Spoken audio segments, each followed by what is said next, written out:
Hello friends, good morning. आज के इस वीडियो में बात करते हैं लैग कैनाइनम की। एक होम्योपैथिक मेडिसिन है और इसका बेहतर एक्शन तब दिखता है जब पेशेंट एकदम होपलेस हो जाता है।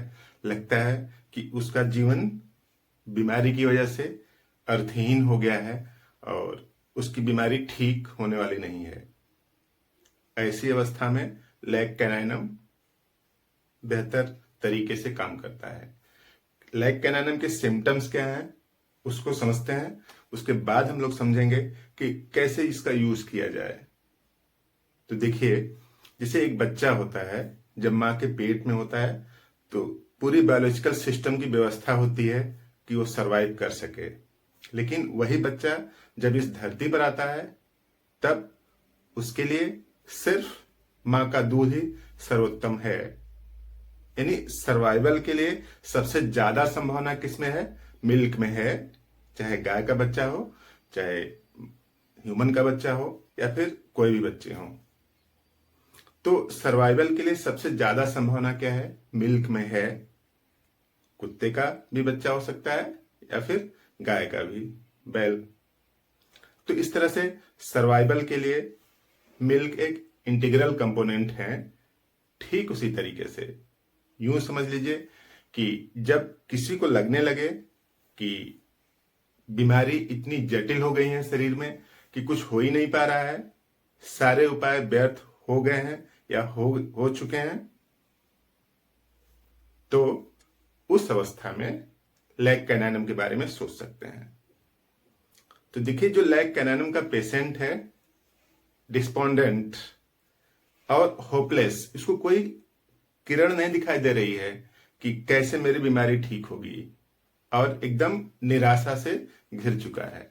ऐसे लोग कई मिलते होंगे आपके नियर बाय रिलेटिव में। देखें, कुछ लोग ऐसे होते होंगे कि उनकी बीमारी पूरे डॉक्टरों को दिखा लिए इस धरती पर जिसको दिखा सकते थे, सारे टेस्ट हो चुके हैं और कुछ हो नहीं पा रहा है। तो डिस्पोंडेंट, निराशा एकदम घर कर चुकी है। और होपलेस यानी होप, कोई संभावना नहीं है कि कैसे ठीक होगी मेरी बीमारी। Hopeless, think her his disease is incurable, nothing worth living for. यानी एकदम निराशा से घिर चुका है। लगता है कि ऐसी कोई स्थिति नहीं है जो कि उसके लिए जरूरी हो और वो जिंदा रहे। यानी उसकी डिजीज इनक्योरेबल है, कुछ हो नहीं पाएगा। ऐसे निराश लोगों के लिए, होपलेस लोगों के लिए ही लैग कैनाइनम बनी है। दूसरा इंडिकेशन इस तरह से है कि वीप एट एवरी मोमेंट, हर एक मोमेंट पर इमोशनल हो जाता है, आंखों में आंसू जैसा आने लगता है। कारण सीधा सा है, उसको लग रहा है कि मेरी बीमारी ठीक ही नहीं होगी, तो मरना आज नहीं तो कल लगभग निश्चित है बीमारी की वजह से, और पूरी लाइफ सरवाइव नहीं कर पाएगा। तो ऐसे आदमी के लिए आंसू आना तो स्वाभाविक है। तो हर एक मोमेंट पे बात करते समय जल्दी से इमोशनल हो जाता है, रोनी जैसे सूरत बन जाती है, इवन आंसू भी आ जाते हैं। और everything seem so dark that it can grow no darker, यानी इतना अंधेरा है कि लगता है कि अब इससे ज्यादा खराब व्यवस्था नहीं हो सकती। यानी चारों तरफ एकदम अंधेरा है और इससे खराब दशा उस पेशेंट के लिए नहीं होने वाली है। इसी को बोलते हैं क्रॉनिक ब्लू कंडीशन। काफी दिनों से ऐसा लग रहा है कि जीवन व्यर्थ है और आशा की कोई किरण नहीं है, और वीप्स एट एवरी मोमेंट, हर एक मोमेंट पर रोनी जैसी सूरत बनी रहती है या फिर रोता भी रहता है। तो ऐसे लोगों के लिए लैग कैनाइनम इंडिकेटर है। आप समझ सकते हैं कि किसी को भी अगर बीमारी लग रही है कि इनक्योरेबल है, तो उसकी दशा क्या हो सकती होगी। और when walk seem to be walk on air, चलता है तो इतनी होपलेसनेस है उसके अंदर कि जब चलता है तो लगता है कि जमीन पर नहीं चल रहा है, जमीन से थोड़ा सा ऊपर यानी हवा में चल रहा है। और जब सोया है तो लगता है कि बिस्तर पर टच ही नहीं कर रहा है, बिस्तर से थोड़ा सा ऊपर है। सोचिए, खराब दशा है पेशेंट की। चल रहा है तो लगता है कि हवा में जैसे चल रहा है। जमीन से थोड़ा सा पैर उसका ऊपर ही है, यानी वो उसकी अनस्टेबिलिटी को दर्शाता है। क्लियर लिखा है, when walks seem to be walk on air, when lying जब सो जाता है तो does not seem to touch the bed, लगता है कि बिस्तर को टच ही नहीं है, बिस्तर से थोड़ा सा ऊपर ही है। एक मानसिक अवस्था है, होता नहीं ऐसा। और यहां भी उसको लग रहा है कि उसकी बीमारी क्योरेबल नहीं है, ठीक नहीं होगी, ये भी एक मानसिक अवस्था है, उसकी बीमारी क्योर होगी, इसीलिए तो लेग कैनाइनम है। तो और नेक्स्ट सिम्टम्स है फ्लाइंग पेन। पेन भी उसका इतना अनस्टेबल है कि किसी एक बॉडी के पोर्शन में नहीं रहता है, कभी यहां पे कभी वहां पे बदलता रहता है, कभी कमर में, कभी सीने में, कभी हार्ट के पास, तो कभी पैर में। पेन भी उसका साथ नहीं दे रहा कि एक जगह बना रहे। तो जैसे उसकी मानसिक स्थिति है, उसकी बीमारी क्योरेबल है, लेकिन उसको लगता है, उसके दिमाग में घर कर गया है कि उसकी क्योरेबल नहीं है। पेन भी उसी टाइप का है, कभी यहां पे कभी वहां पे, अपनी पोजीशन को बदलता रहता है। और पोजीशन बदलने का टाइम घंटों में भी बदल सकता है, और ऐसा भी हो सकता है कि 4 दिन तक सर में दर्द करे, अगले 3 दिन में पैर में पहुंच जाए, कमर में पहुंच जाए। तो आवर्स से यानी घंटे से लेकर के दिन तक में बदलता है।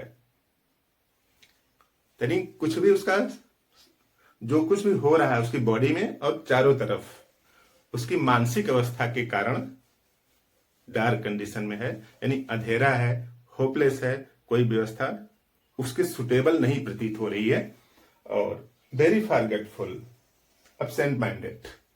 ऐसी दशा में पेशेंट को कुछ चीजें याद ही नहीं रहती हैं, जल्दी से भूल जाता है, मेमोरी कमजोर हो गई। मेमोरी कमजोर होने का रीजन यहां से है कि बीमारी की मानसिक अवस्था के कारण से।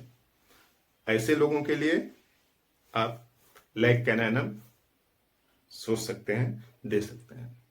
आप देखिए, आप कहीं भी जाते हैं सफरिंग में, कुछ लोग ऐसे मिल जाते हैं कि कहते हैं भैया आप कुछ होने वाला नहीं है, सभी डॉक्टरों को दिखा लिए, सभी टेस्ट करा लिए, यहां दिखा लिया, वहां दिखा लिया, सभी रिपोर्ट करवा लिया, लेकिन कुछ हो ही नहीं पा रहा है।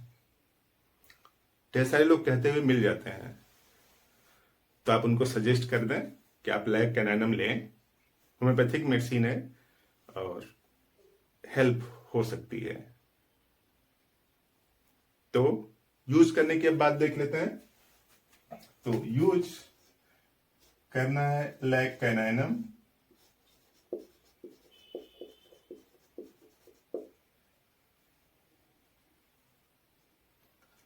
थर्टी पावर की ले लें इसकी, और 4 बूंद सुबह जीभ पर, बस एक बार लेना है। अगर ये सिम्टम्स मिल रहा है तो एक बार ही काफी है, तो एक बार लीजिए, और इसको डेली लीजिए, एक बार मॉर्निंग में सिर्फ एक टाइम जीभ पर सुबह, और इसको 15 दिन तक लीजिए।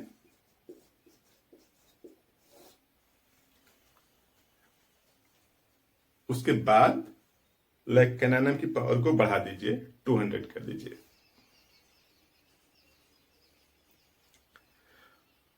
एक महीने तक लीजिए, इन सब समस्याओं से निजात मिल जाएगी।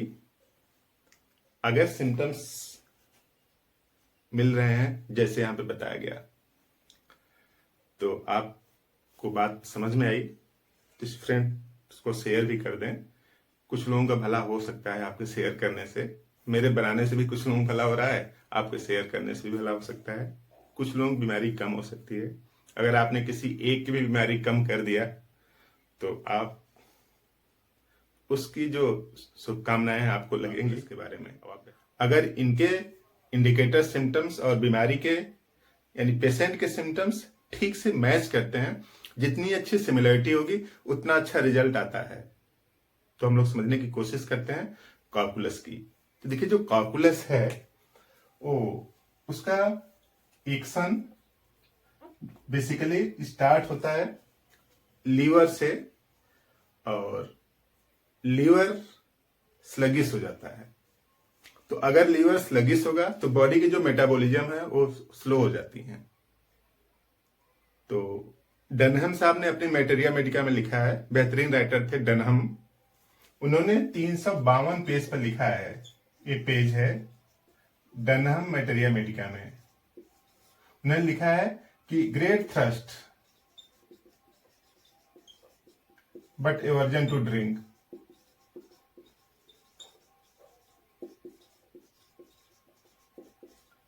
डनहम की मैटेरिया मेडिका में लिखा है कि प्यास खूब ज्यादा है लेकिन पीना नहीं चाहता।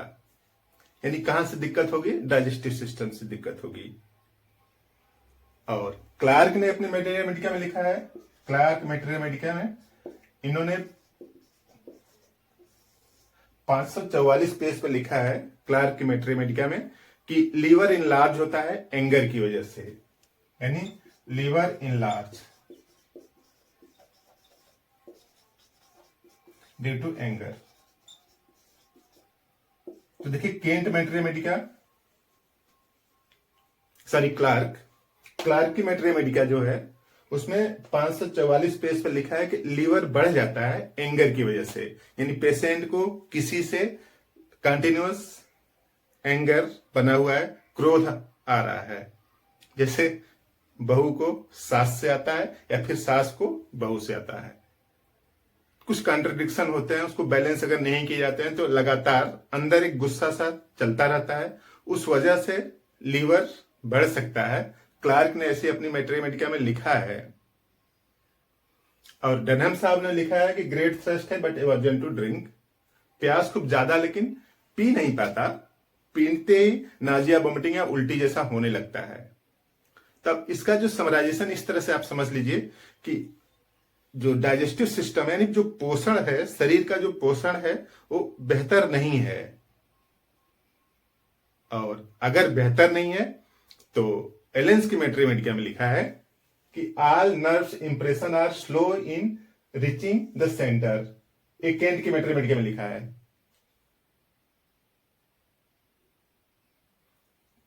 तो जितने भी नर्व्स इंप्रेशन है वो स्लो हो गए हैं। यानी बॉडी का कनेक्शन ब्रेन से नर्व्स के थ्रू होता है और वो नर्व इंपल्स स्लो रेट से पहुंच रहे हैं, धीमी गति से पहुंच रहे हैं। यूं समझ लीजिए कि जैसे नेटवर्क स्लो हो जाता है तो बातें तारतम्य तरीके से नहीं होती हैं, स्लो हो जाती हैं। आप कहते हैं उसकी थोड़ी देर बाद सुनाई पड़ता है, यानी एक बीच में गैप आ जाता है, लैगिंग हो जाती है। तो उस गैप को कंपनसेट कर देती है, भर देती है।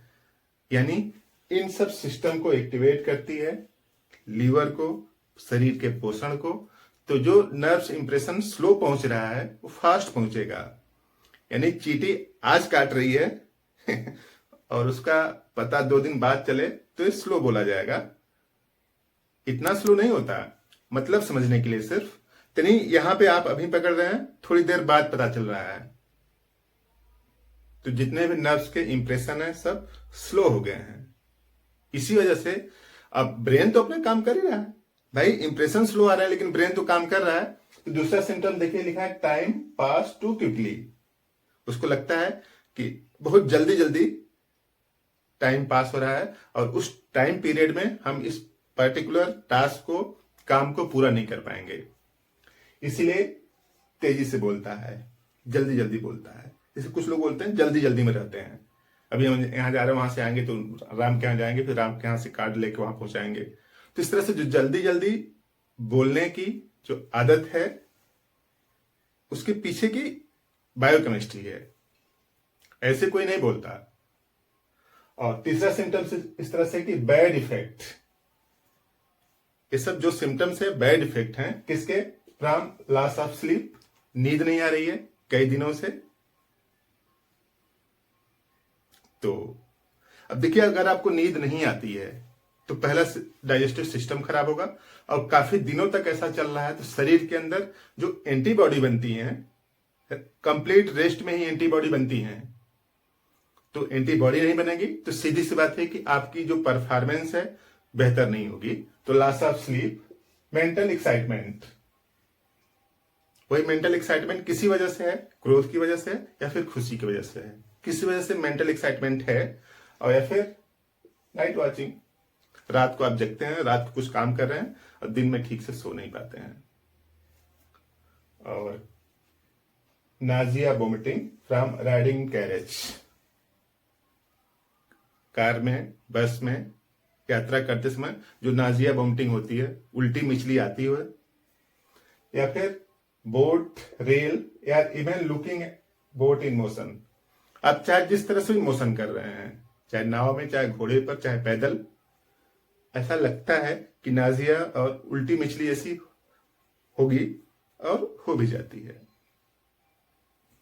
और during menstruation unable to stand due to weakness, जब पीरियड आता है महिलाओं में तो इतनी ज्यादा कमजोरी है। अब देखिए कमजोरी के पीछे रीजन यहाँ पे लीवर है, शरीर का पोषण सही नहीं हुआ तो कमजोरी होनी होनी है। पोषण शरीर का भोजन से होता है और अच्छी किताबें और अच्छे लोगों के मिलने से ब्रेन का पोषण होता है।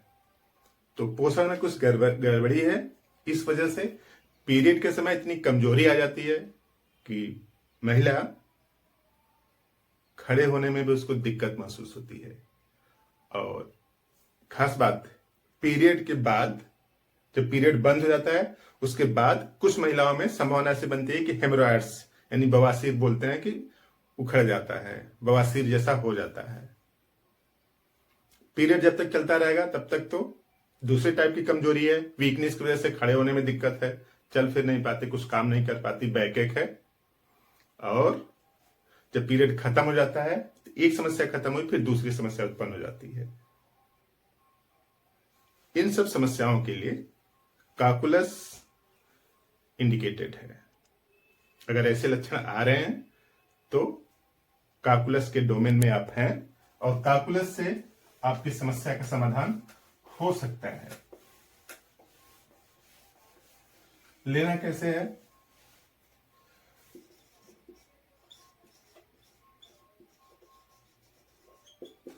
थर्टी पावर की लीजिए, इसकी 4 बूंद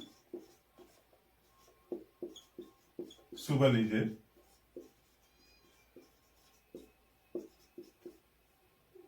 4 बूंद सुबह जीभ पर 15 दिनों तक लीजिए, 15 डेज। उसके बाद इस काकुलस की पावर 200 कर दीजिए और इसको भी इसी तरीके से लेना है, 4 बूंद 3 टाइम, 4 बूंद सुबह जीभ पर एक ही टाइम लेना है, 3 टाइम नहीं, सिर्फ एक टाइम लेना है। यानी इसको लीजिए, फिर 15 दिन बाद फिर इसको लीजिए। अगर सिम्टम्स मैच करते हैं तो आपकी समस्या का समाधान हो सकता है।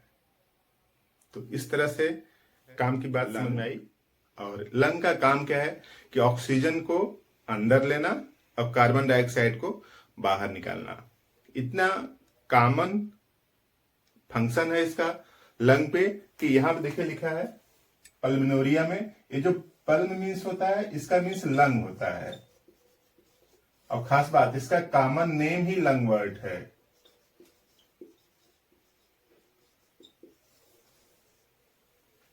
तो सीधी सी बात है कि पूरे रेस्पिरेटरी सिस्टम पर इसका एक्शन होगा, तभी इसका नाम कुछ ऐसा रखा गया है। अब आप कहेंगे नाम में क्या रखा है? नाम में ही सब कुछ रखा है। अगर आप बेहतरीन आदमी हैं तो आपका नाम ही प्राइम सूचक है आपकी पर्सनालिटी के बारे में।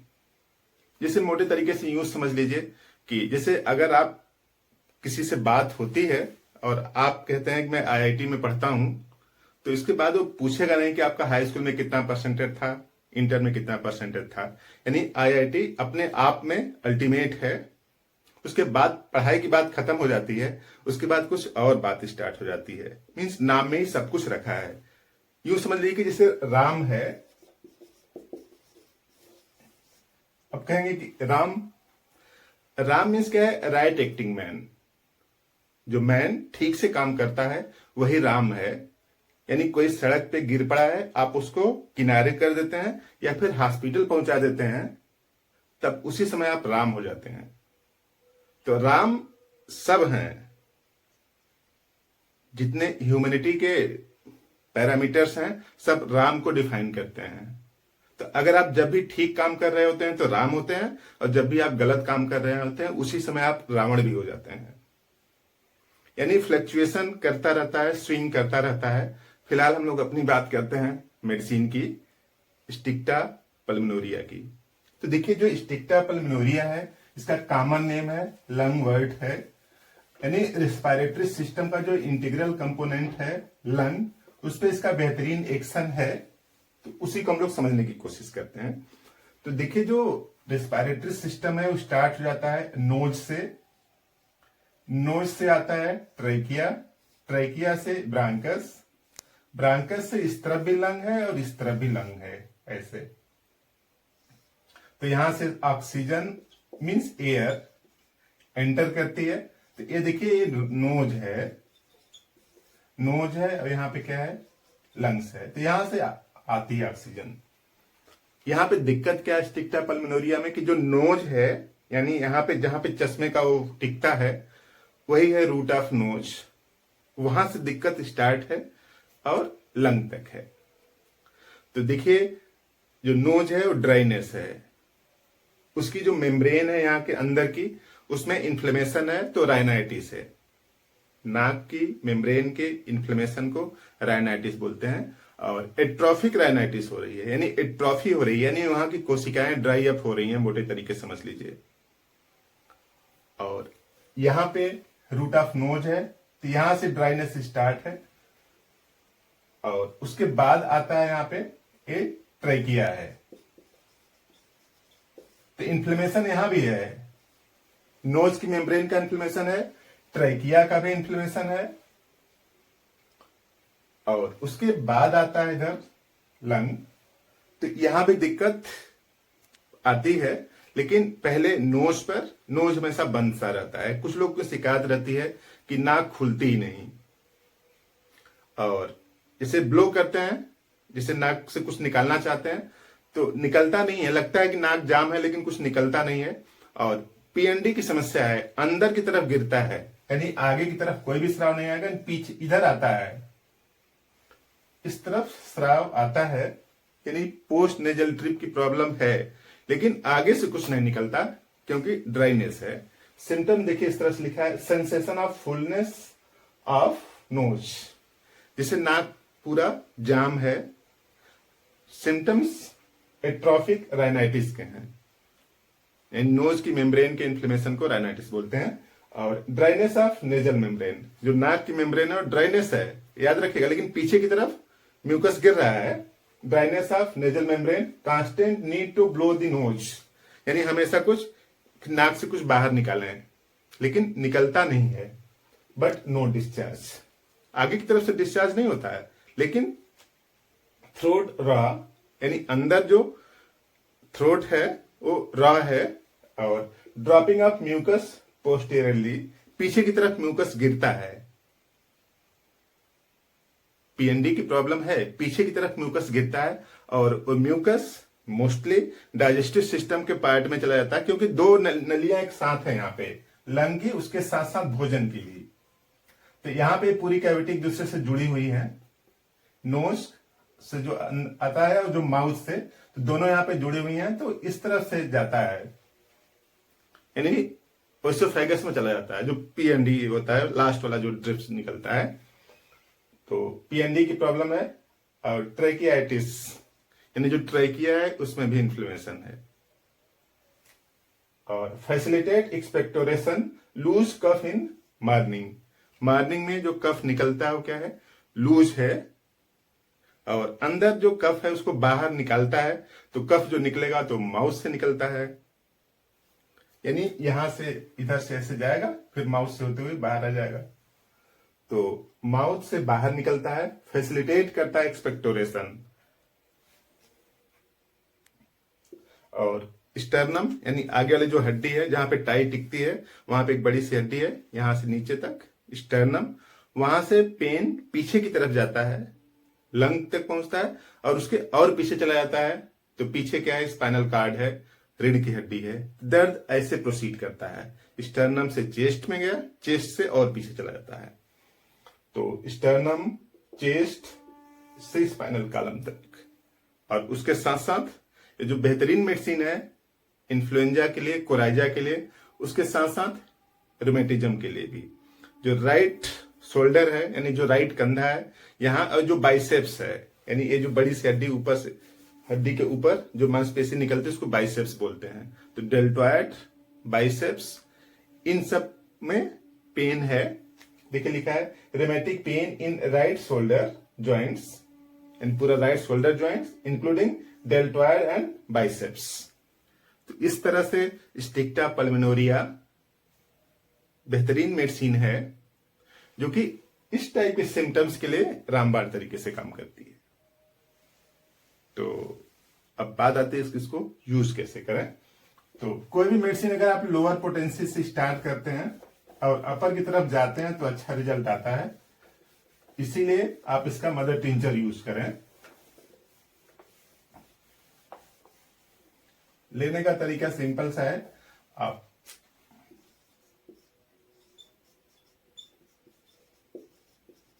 शार्ट में ऐसे ही लिख देते हैं इसको, स्टिक्टा पल्मोनरिया क्यों मदर टिंचर ले लीजिए और 15 बूंद हाफ कप पानी में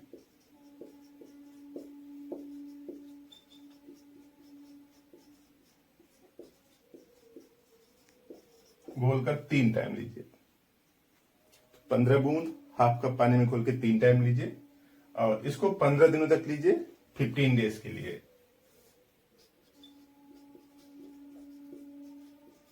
उसके बाद इसकी 30 पावर यूज करिए। इसका 30 पावर यूज करें और 1 से 2 महीने में आपकी जो समस्या है उससे आपको निजात मिल जाएगी।